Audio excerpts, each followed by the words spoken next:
ಬಾರ್ಕೂರ್ ಹೋಬಳಿಯ ಸೀತಾ ನದಿಗೆ ನೀಲಾವರದಲ್ಲಿ ಮಾಡಲಾದ ಕಿಂಡಿ ಅಣೆಕಟ್ಟಿನಲ್ಲಿ ಸಿಲುಕಿಕೊಂಡ ಭಾರೀ ಗಾತ್ರದ ಮರದ ದಿಮ್ಮಿಗಳಿಂದ ಕೃತಕ ಪ್ರವಾಹ ಉಂಟಾದ ಕುರಿತು ಸ್ಪಂದನ ವಾಹಿನಿ ವಿಸ್ತೃತ ವರದಿಯನ್ನು ಬಿತ್ತರಿಸಿತ್ತು. ಇದೀಗ ವರದಿಗೆ ಫಲಶ್ರುತಿ ದೊರಕಿದೆ. ಅಧಿಕಾರಿಗಳು ಕಿಂಡಿ ಅಣೆಕಟ್ಟಿನ ಪ್ರದೇಶಕ್ಕೆ ಭೇಟಿ ನೀಡಿದ್ದಾರೆ. ಅಲ್ಲಿರುವ ಮರ ಮತ್ತು ಕಸಗಳನ್ನು ತೆರವುಗೊಳಿಸುವ ಕಾರ್ಯಾಚರಣೆ ಆರಂಭವಾಗಿದೆ.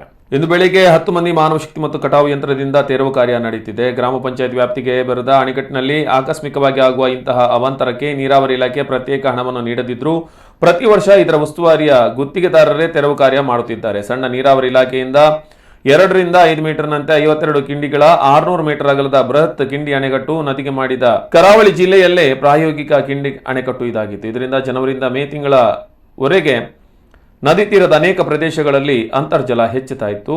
ಮರದ ಹಲಗೆ ಅಲ್ಲದೆ ಫೈಬರ್ ಡೋರ್ ವ್ಯವಸ್ಥೆ ಮಾಡಿದಲ್ಲಿ ಮತ್ತು ಅಗಲೀಕರಣ ಮಾಡಿದಲ್ಲಿ ರೈತರಿಗೆ ಹೆಚ್ಚು ಉಪಯುಕ್ತವಾಗುತ್ತಿದ್ದು ಎನ್ನುವುದು ರೈತರ ಬೇಡಿಕೆ.